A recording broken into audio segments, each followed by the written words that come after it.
Recording. Okay. I will do an intro, I guess.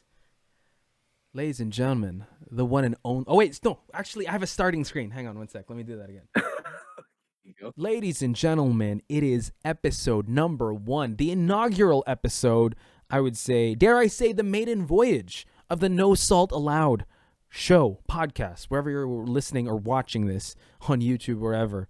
Again, we needed to make it special, and who better to have than a very special person to me and to the Tekken community. He is one of the admins of the Tekken group, Facebook group, and also one of the people, the minds of the Tekken Philippines page, and also a commentator, a friend to everyone, and also one of the people backstage during the Tulong Tekken stream. So none other than the Iron Lung himself, Mr. Paul Porukun Fuentes. Porukun, hello, sir. Hey, Sorry, I know I real. inducted you an Iron Lung, and I saw the update. Like, watch just call me the Iron Lung. I just feel like you're one of the fastest talkers in the game, dude. How do you feel about the Iron Lung thing, though? It's both interesting and weird because the iron lung is that contraption in hospitals, right? For patients that are having a hard time breathing or can't breathe for themselves anymore. Yeah. So it's like, it kind of makes sense though, but at the same time, it's kind of grim. A little bit. There's I don't know. that. I just think that like in one breath you could get so much, and I feel like that's something I really like enjoying when I listen to you commentate. Like especially, not to mention you're really pushing like and you're really developing like the Tagalog side of commentary. Yeah, thanks. It's something that I think uh, a lot of people and a lot of commentators should also be working on because there's so much potential in the Philippines community, Mm-hmm. and some of them are kind of turned off when it comes to all English commentary, right? Right. So Yeah. I think Yeah. Mm-hmm. using Filipino from time to time is a good way to reach out to more of our local community. And about the whole using all of my lung capacity to do commentary, I really just don't want to miss anything, right? Because especially when you're about to end the match and Mm-hmm. you know it's gonna No. happen soon. Uh, You don't want to miss it or mess up the rhythm and just give it at the wrong timing for the other guy. Yeah, I remember the one time this was Goliath, and like Uh-huh. we had the simulcast going on, the Nationals 2019, circa 2019, right? Because we could say that. Mm-hmm. You were in the Goliath booth. I think I was about to go on, but in the TV5 booth, and the AC was kind of busted, and then you Oh were like. You man. took off your jacket. It's like, I gotta call this action. I was like, dang, yo, Forrest got his game face on. Like, he's not gonna miss a single moment in this match. No way am I gonna mess it up. That was like the first season of the Nationals as well, Oh so I yeah. really did not want to mess it up. I was Mm-hmm. gonna, and that was like the cursed spot because like a few weeks later, I think it was Skid who was Mm-hmm. suffering the exact same thing. For some reason, it was so hot in that spot, and yeah. Yeah, that's insane. Actually, before we get into more like the commentary stories, I wanted to Mhm. ask you, like, how was it like in Tulong Tekken, you being behind the scenes this time, and Oh yeah. yeah, and you pushing all the buttons, being the voice of God in everyone's ear. What was that like, and also promoting the event, right? So, big shout outs to Boru guys. If you guys are watching now, he was spearheading the whole Tulong Tekken that raised over 12,000 pesos to the people affected by Typhoon Odette. So yeah, how was it like? It was a completely different experience, Mm-hmm. basically. It was enlightening because for the longest time I've been on the other side of the production, right? I was in front of the camera on the mic, and Mm-hmm. then everything else, whether something is going wrong, there's people behind us, behind the scenes, who's actually dealing with all of that, putting Mm-hmm. out fires left and right, and making sure that we can just continue with what we're doing, or Mm-hmm. maybe not continue with what we're doing and go on break. So When you so say I people behind the scenes, I was picturing that SpongeBob like what is my name? Like they're just running around like just what do we do? We're on fire. yeah, that's exactly I think what is going on for the most part, and that's something that a lot of people who are watching, whether or not it's live or live on an actual site or online, Mm-hmm. it's something that they don't really see because they're so focused on the show.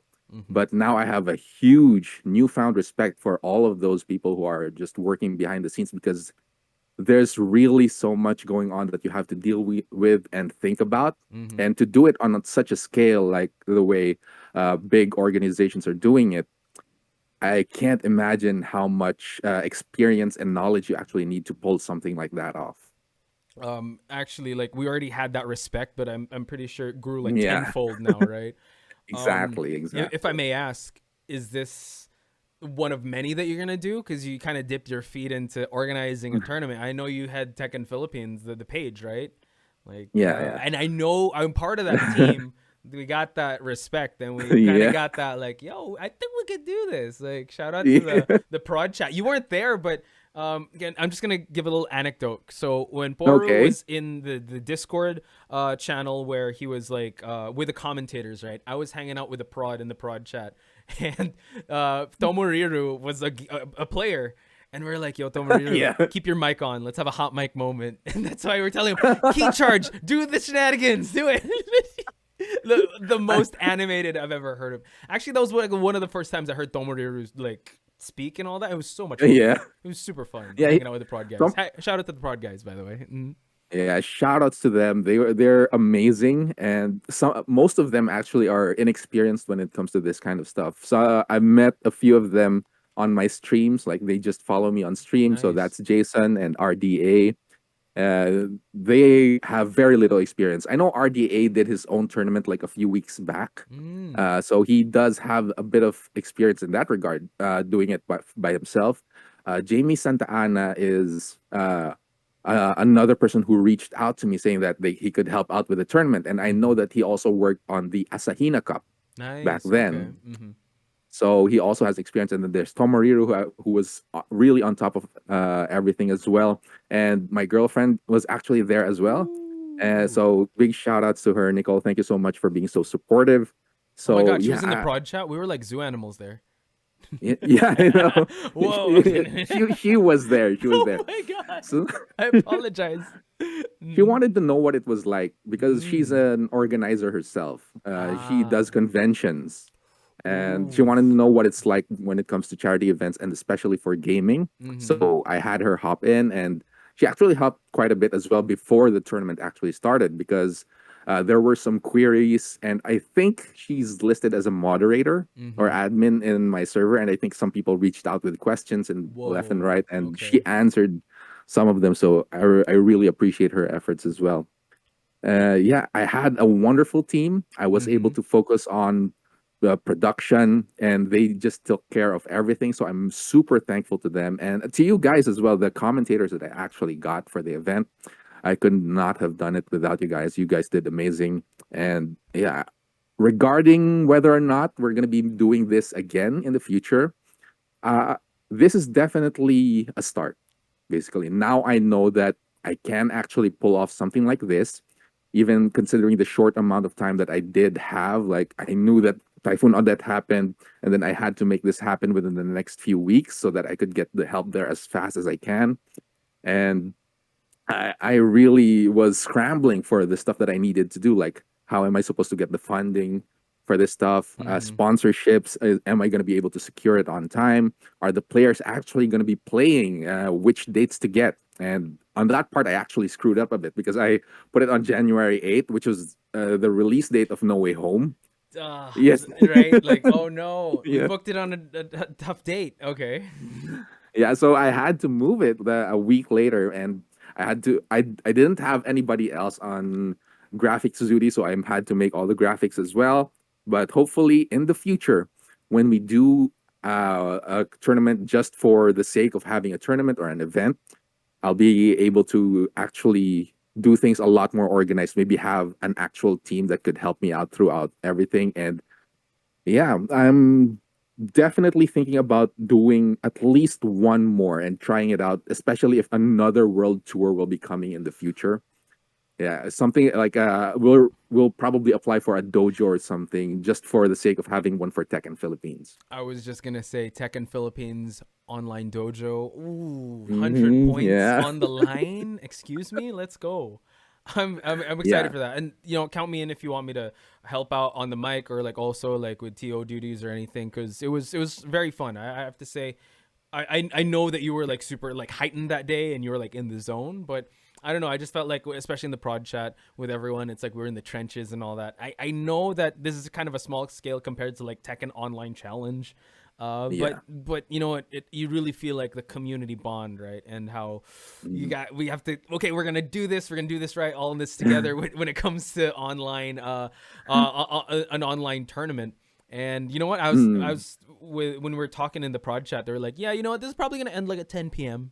We're just gonna account for all the delays." But Some of that was Tomariru, right? yeah, but surprisingly, Poru, this tournament went by pretty smoothly. Too smoothly that I was like, "What's going on?" And again, we talked about this, right? We kind of set it in stone that there were some matches that were off stream that, you know what, that could have been cool on stream. So you know, it's a learning Yeah. process. Definitely. So much stuff that we found out that we could have done better. Mm-hmm. And I know that we can definitely do better about it when it comes to the next time that we actually try this once again. So, kind of both looking forward and not looking forward to do it just because of how terrifying it was the first time. But at the same time, I know that it's a step in the good direction, especially when it comes to Tekken Philippines, because the community is it's there and they're passionate about the game and they're just waiting for more opportunities to actually engage with the other players. And if I could and we could actually give them those opportunities, then I definitely would go to whatever it takes just to Mm-hmm. bring it to them. So yeah, you bring up Tekken Philippines, right? And it's now a page, and I think it was last year that it turned into one. You've been covering this Yeah. game for a while, and you've been like always like you know what, covering the community, right? So what can you say is like the a big milestone for you in your years of covering this community and game? Hmm. A milestone. Well, I started this like even before the Tekken Philippines became a page, right? Right. So back then, I was just very focused on moderating the actual group, the Tekken Philippines group. Mm-hmm. And there was this one point when we actually managed to pass every single Tekken Philippines group out there on Facebook, and that was actually one of the proudest moments for me because back then the group was super active. Like we had discussion threads every week talking Mm-hmm. about different characters, and there was so much news going on when it comes to Tekken, Tekken Mm-hmm. Tag 2, we had Tekken 7, so many tournaments because of course there wasn't a pandemic yet. Mm-hmm. So the rapid growth of the community at that time, and as well as uh, the growth not just when it comes to the amount of players, right? Mm-hmm. Even the attitude of the players when it comes to teaching the newbies, Right. and how people approach actually new players coming into the scene and helping them grow as well. Seeing all that change and all that growth is something that made me think, yeah, this is it. This is what we wanted to happen, and I think we've got it right now. I think that's definitely one of the major milestones that I'm super proud of, which is, and as well as, yeah, definitely super proud of that and super thankful for everyone who made that happen, from the people in the group who are just really nice and very accommodating of other people, and as well to my fellow admins that are helping me keep the group as clean as possible and manage whoever's coming in and out. Yeah, so a big shout outs to them and thank you so much for helping me try to get a bigger community for this game. Oh yeah, I have to say, like when it comes to moderating and kind of policing what goes on, you're very I would say on top of things, and you definitely put the community's how would I say, best interest at heart before anything. So I appreciate it. I think it's a very needed sort of moderation, right? Especially with Mm. how I would say crazy the community can get and how rowdy they can be. You know, you kind of do have to manage Mhm, certain things, and I mhm, appreciate that. And I'm sure a lot of people also appreciate what you do and how you do things. And you know what? Let me know also if it comes to the point where you're gonna apply for a dojo. Let me know, dude. I'm super excited. oh yeah. I really definitely want to see that. So, speaking of which, you know what, milestones. The reason why I asked you that is because you know what, there was a big milestone that you know, having Tulong Tekken. I think that's the step in the right direction with when it comes to, you know, starting the year off. You know what, it's definitely January is kind of a slow year for the competitive scene, and it's a definitely big Mhm, milestone for you as a commentator to try this. But 2021 last year, milestones. Let's talk about them. Your personal milestones. What are they for 2021? Because 2020 was kind of like a weird limbo. We were trying to figure out how online was. Then we had some events. We had some pretty big Mhm. events for 2021. But for you, what were the big, highlights for that year? Huh. That year's highlights would getting back, just getting back actually to the commentary desk for once, right? Mm-hmm. I think we were able to do like one season of the Nationals. Uh, that was 2021, right? Am I messing it up or No, something? this It's so hard to tell it's time in it's this it's pandemic. yeah, it was definitely 2021 because that was when we were all cartoonified and like animated, and we were very stressed because we had the predictions.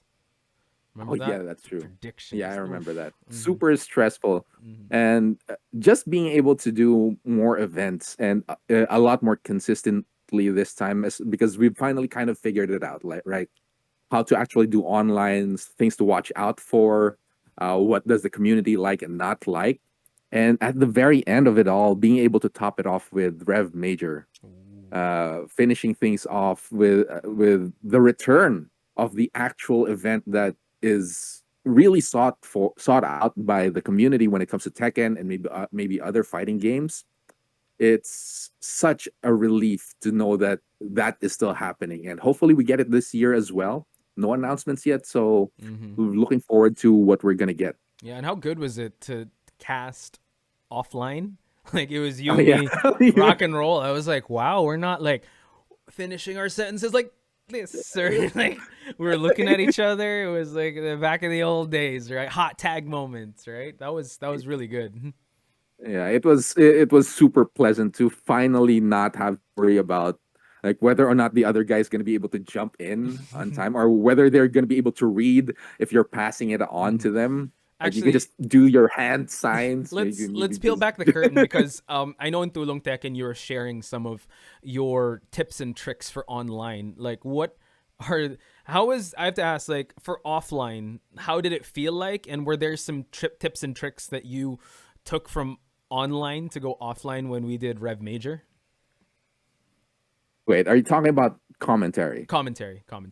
Okay. Because you were sharing the tips and tricks I know Frontier to Crow to it's that to Demos. So yeah, we're able to apply some of the online strats to the offline commentary.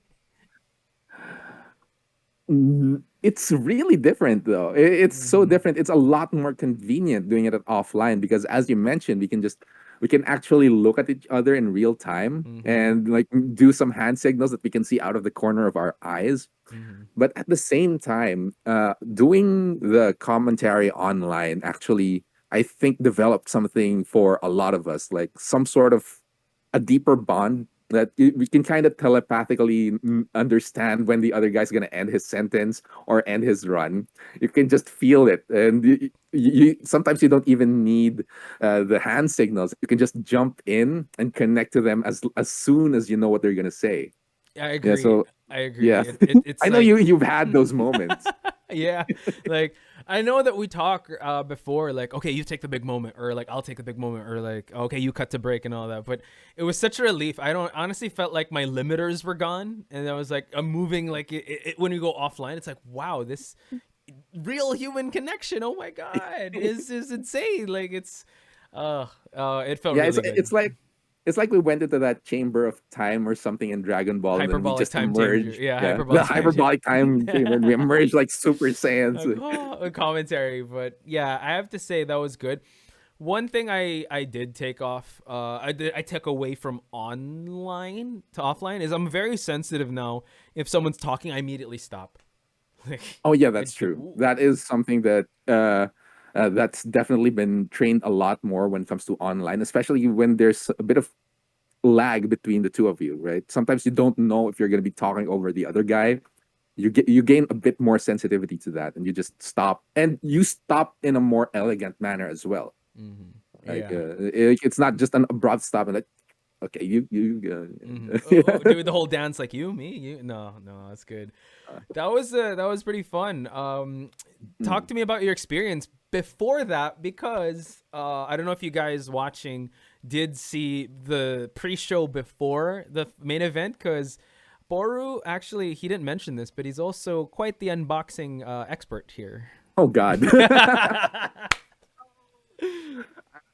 I wanted to leave that in 2021 and Tell me just about. move on with a new year, but Talk us through it, no. man. Please talk us through it. That was Ah, quite the that experience. was I had the best yeah, seat in it the house. was. Yeah. I don't know if it was the best or the worst because we were the worst unboxers, I think, on that show. But yeah, we were supposed to unbox this new monitor, right, for the show. Mm-hmm. And one the big mistake that me and Rock and Roll, I was with Rock and Roll that time, and he was going to unbox it with me, and then Poch here was going to do commentary over our unboxing. And one big mistake that we actually did is that we didn't check out the unit and how to assemble it beforehand. Oh no. I thought it was going to be simple because I have two monitors. I've assembled them before. I think it's gonna be fine. And then there's these weird mechanics here with the stand and how to attach it to the monitor and all that. Yeah. So we had to really figure it out as we go along live on stream as well. Live. And So mind you, ladies and gentlemen, they had blocking. They were all made up because we were supposed to go on camera afterwards, and they had to do this. Yeah, keep going. Sorry. yeah, so definitely after that we were all sweaty and just from all the pressure and all the mistakes that we were making. So we probably had to redo our makeup as well. But it was weird. It was a weird experience, and I think as long as we were able to do the whole prep beforehand, we would have been fine. But unfortunately, we didn't do it. We thought we had it in the bag, and yeah, it was a weird experience and something I did not know I was gonna experience when I signed up for Rev Major and all that. You, But you know what yeah, was funny, and I should have gave you a heads up. I actually knew Friday night that you guys were gonna do that Sunday.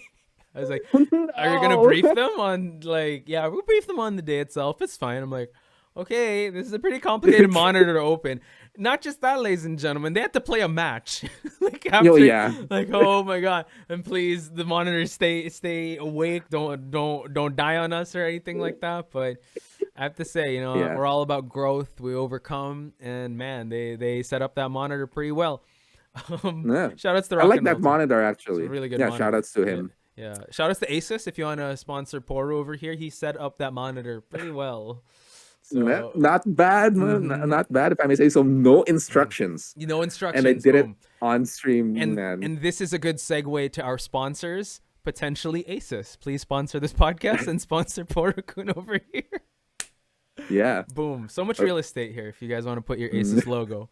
yeah. Um, I could put it here. Yeah. anywhere. So, you know what? Mm. Speaking of Rev Majors, that's one of the highlights, I would say, the feather in the cap of the year, right?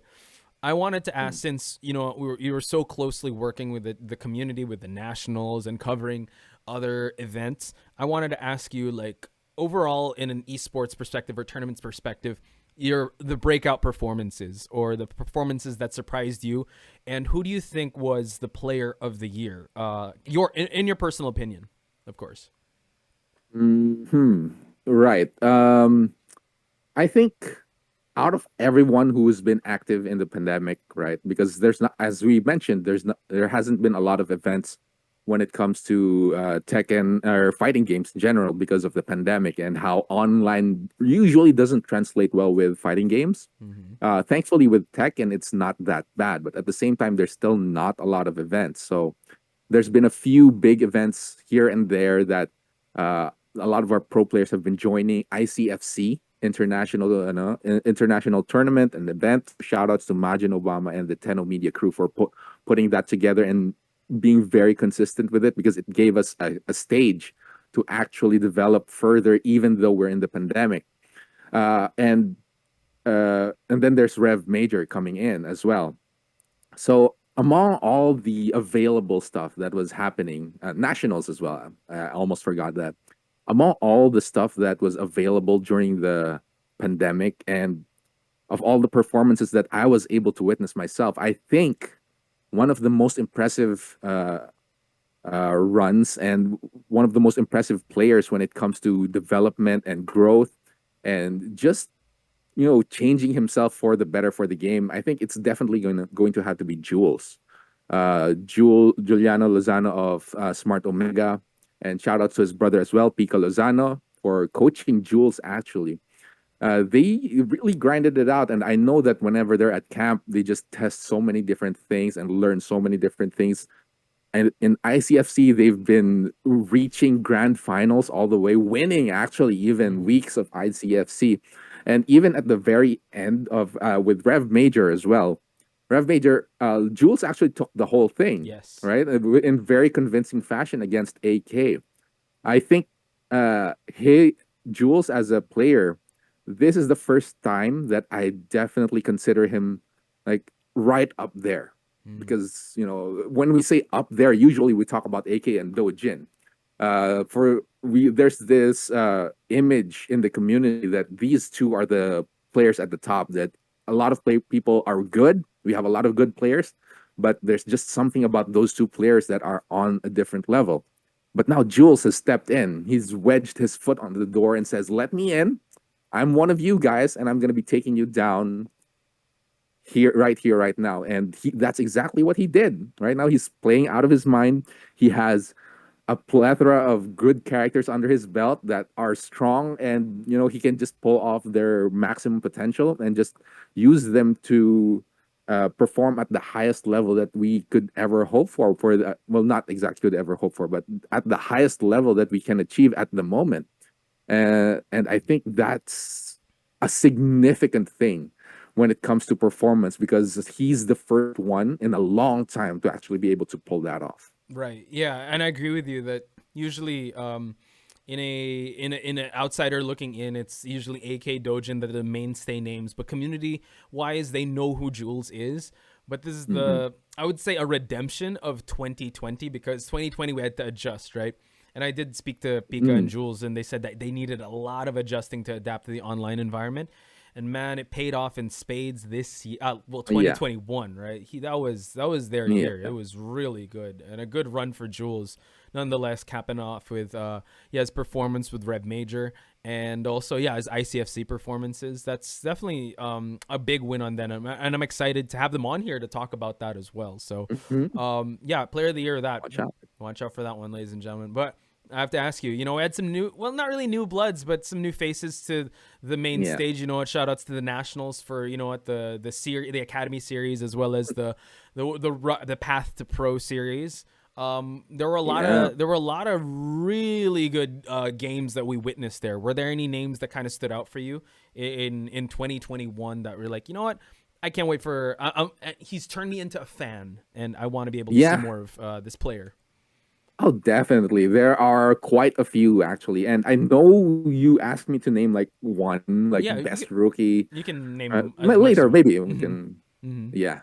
There's just it's so hard to choose because when you see new people in the scene, you're kind of suddenly a fan of them. At least personally for me, I'm suddenly a fan of them. I just really want to see how far they can take it. Mm-hmm. And since they're new, they still have a long road ahead of them, and they're still going to be growing so much as the game progresses and as their career progresses.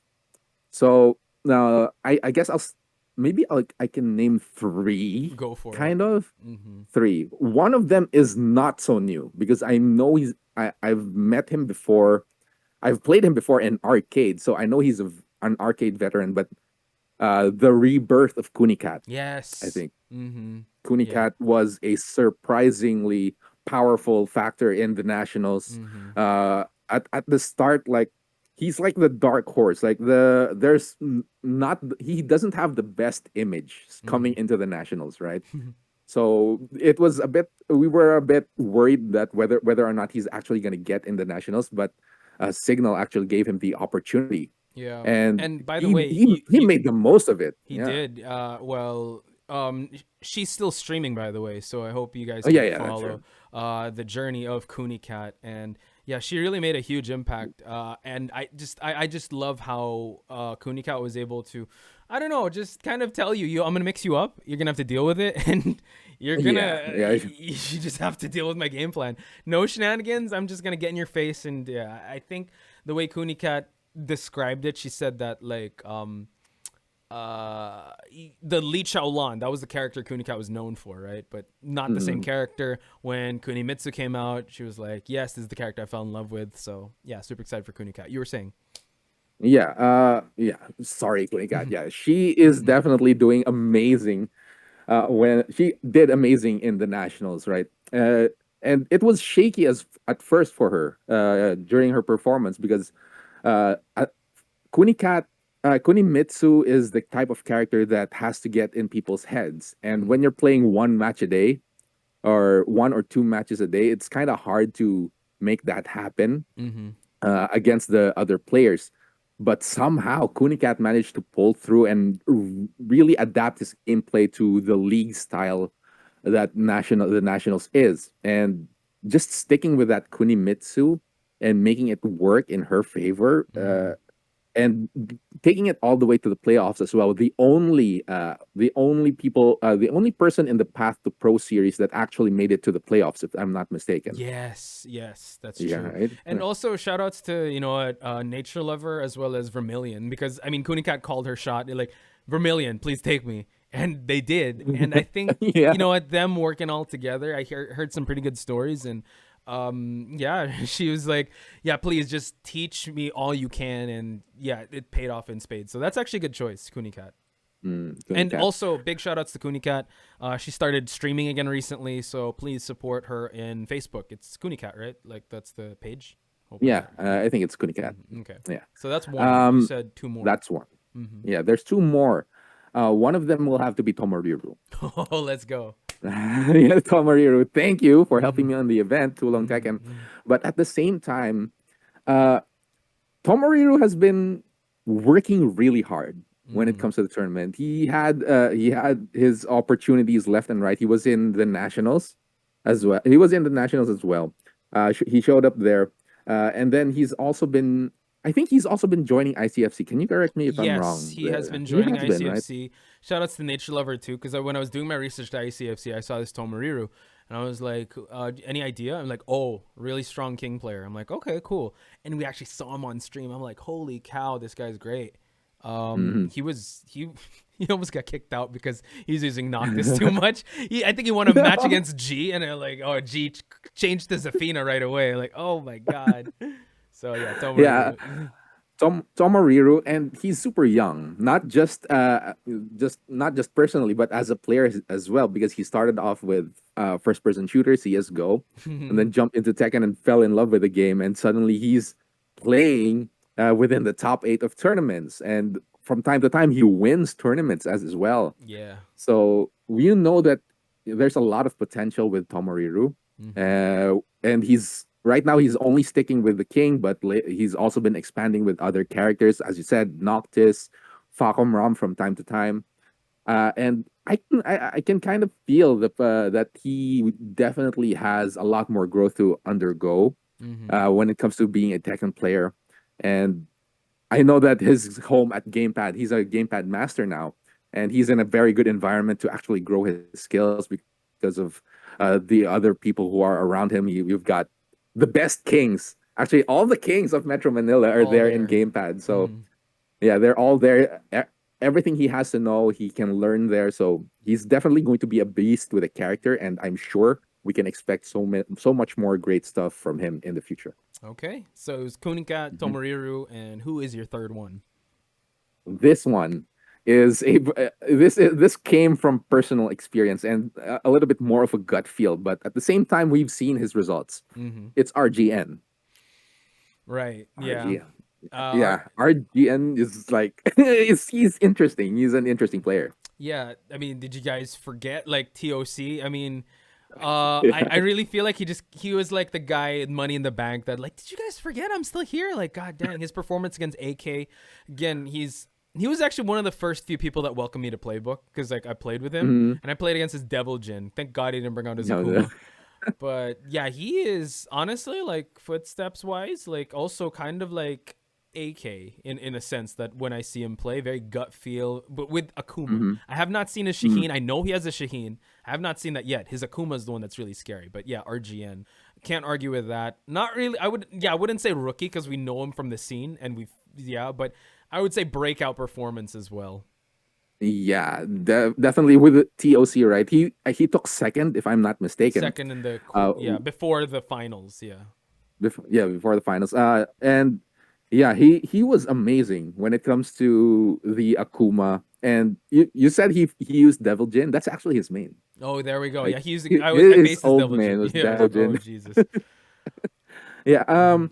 The thing is, right? Aside from that fantastic performance, there was this one time that Pao Islao, shout out to him, actually held a charity event for his friend who was Mm. suffering from cancer in Mhm. gamepad, and I actually joined the tournament there, and RGN was there, so I was able to actually observe how he plays. And after the tournament, they were still playing, and I tried to play against RGN, and I know that he's a good player. I know he's a great player because his results speak for himself.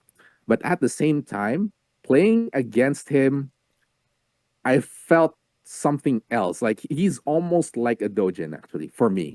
You said Ooh. you said for you that he feels like an AK, but he also feels a bit like Dojin when you play against him. Uh-oh. I don't Damn. know if that's just because I'm a lot lower in level, but at the same Dude, time, I'm we're playing okay. We were playing okay against. Mhm. I was playing okay against him, kind of. Mhm. But at the same time, Dojin has multiple characters, right? It has a Mm. lot of different characters, and RGN likes to experiment with different characters as well because a lot of people have described him as a meta user. Mm. He likes Okay. playing strong characters because if your goal is to win, why not use the strong characters, Right, right? right. So he likes to learn those characters.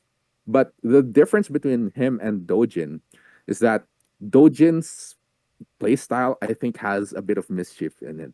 Mm. Uh, like like you can tell that he's trying some sort of trickery or trying to test something in you that you really don't want to be tested, Right, and that's right. what makes Dojin strong. I think he's poking at your weaknesses that you really don't want to be poked. Mhm. But RGN is different. Like there's a bit of youth in him that feels like curiosity. Like it's not just poking at this because I know it's your weakness. He's trying a lot of different things while he's playing, and you can kind of feel it when you're playing against him. Like he's doing something. He's it seems like he's hunting for something, and then later on he's going to be making it work against you. And that is such a unique flavor when it comes to a player that just spells potential for him, especially in the future, and just how he actually approaches the game. Because, as we said, he's a meta user. It's definitely the right attitude to have when it comes to trying to learn how each different character actually works and how to make them or how to make the most out of them. So, yeah, RGN, I have a really good gut feeling with him Mhm. and super excited to see where he ends up. Yeah, I agree 100% with RGN, especially his performance in the Tekken Online Challenge. I think people, well, honestly, like it kind of slipped our radar when the Nationals came in, Rev Major. It's like, oh, yeah. And then whenever RGN makes it top eight, it's like, oh, yeah, of course, RGN, one of the strongest players out there. So I feel like TOC kind of cemented him as one of the greats that you have to look out for. Yeah. So totally agree with you there. Anyway, we're rounding down to the last couple of minutes already, like the last final seconds, I would say, before the round ends Yeah. here in No Salt Allowed. You know Okay. what? The new year just happened. Any New Year wish you want for the FGC or the Tekken community, and any Well, resolution for you, like any Tekken okay. resolution. Um, my New Year's wish. Well, actually, I'll start with my resolution because it's a lot less of a weighted thing, right? With my specific resolution is I want to actually learn the different characters of the game because I have some knowledge, but it's mostly from me playing against them Mm. and like watching other people play the character, right? But recently I've been trying to actually play the other characters. So I've Lars. done Oh, sorry. yeah, yeah, actually. I've done Kunimitsu first. Hmm. Kunimitsu. And then I'm doing Lars at the moment. I'm really enjoying the character as well. I've been seeing So your videos, man. I don't want to play against your Lars. he's fun. You should try Lars. Actually, everyone, you should try Lars. You have Make not him met the popular player I don't again. like, Lars. You should try talking to him about that. Oh, actually, it's interesting because I think it was TOC. No. What was it? TWT Online. It is TOC. TOC North America. Bin Lars Chang won yes, it with yes. Lars, right? Oh, He oh looked my really God, good. yes. Yeah, he was looked really good Yeah. at Lars. Can I just say? But yeah, okay. So Yeah. Kunimitsu, Lars. Who else is on your hit list to learn? Everybody, basically, Everybody. everybody. I want to They're all learn getting it. everyone. They're all getting the Porukun Yeah. experience. I'm calling all you out. I'm probably gonna go. I'm thinking of doing Lee next. Just Lee. for the Okay. sake of doing Lee. Mhm. Hey, get Uh, sidestep Lance on that. Yeah, I'm definitely gonna be talking to him a lot regarding the character, and maybe Kunikat as well, if Mm. she still has some tech hidden up her sleeve, because I can still see flashbacks of my defeats from Trinoma back then when I had to Muzi face him. Cat. Yeah, when she was When Muzi Cat. Yeah. she was still Musicat, Mm. and she was crazy back then because it was Tekken Tag Tournament 2, and she was playing solo Lee. Oh, I thought Lee Violent. Wow. Okay. Yeah, solo Lee in the arcades. No Violet, because Violet is I think it's arcade exclusive. I mean Okay. console exclusive. Oh, But okay. yeah, it's either Lee Ogre, Lee True Ogre, or solo Solo Lee, Lee. and Oof. he was there people left and right. But at the same time, there were some really interesting new talks about him back in the day, like Mm-hmm. regarding cards and all that. But I'm not gonna get into that. Maybe if you have him on the show, you can talk Yeah, about it. I'll But definitely no. have her on the show and probably like, hey, Poor mentioned something about your Lee Ogre thing. Yeah, yeah. Yeah, we'll definitely Um, delve into that one. But okay, so that's your resolution to get into mhm. more characters. What about your wish, your New Year's wish, or like for this year for the community? I want this pandemic to be over, man. Like, I think I everybody. want this thing gone. Like, I want the events back. I Mm-hmm. want the events back. I remember when the dojo thing first started, right? Yeah. It was a huge opportunity, not just for the community, but for the different play spots as well, to actually bring in players. Mm-hmm. Like we did that thing in Katipunan. Oh There were yeah. so many branches of secret base. Yeah, yeah. You want to talk about the Katipunan thing? Yeah. No, I just like that we did that. I remember we were like, "Yo, let's go to different play spots and say if hey you need commentators, let us know. We'd go here." So yeah, that was Yeah. really cool. I felt very Yeah. like territories like in the wrestling indie scene. Like we got to go to these places, man. We got to make our presence felt, sharpen our Yeah. skills. Mm-hmm. Yeah. And there were so many play spots, not just in Metro Manila, outside Cebu, Davao, everywhere, even in Ilocos and Baguio. So, all over the Philippines, there were so many play spots. And I know a lot of them closed down because of the pandemic. So we not only did we lose actual events, we also lost a lot of places that where we can actually play and actually get together. So I really just want this pandemic to be over so that somehow we get the potential to actually have those once again. Local events, play spots where we can all hang out and enjoy some Tekken, and just as much events as possible so that we can all, get together once again as a community and actually enjoy the game the way that we can, the way that we're supposed to enjoy it, right? Mm-hmm. And in Online is person, yeah. good. Mm-hmm. Online is great. The team behind Tekken did a great job making online actually playable and actually doable. But at the same time, offline is just something that you really can't replace with any sort of online thing. You And had I to be hope there, we right? get You had to you be had to there. be there. The You offline had era, to you be had to be there. there. Yeah, seeing people, like, finally meeting your friends that Mm-hmm. you talk about, and meeting your favorite casters as well, meeting your favorite players, and yeah, and all the Red Bull that you can drink. Oh yeah, Oh yeah. 100%. I miss that. Yeah, just trying to cop him as much Red Bull as you can. But That. so, dude, like I love that we were able to talk about a lot of things, but we are rounding it out already.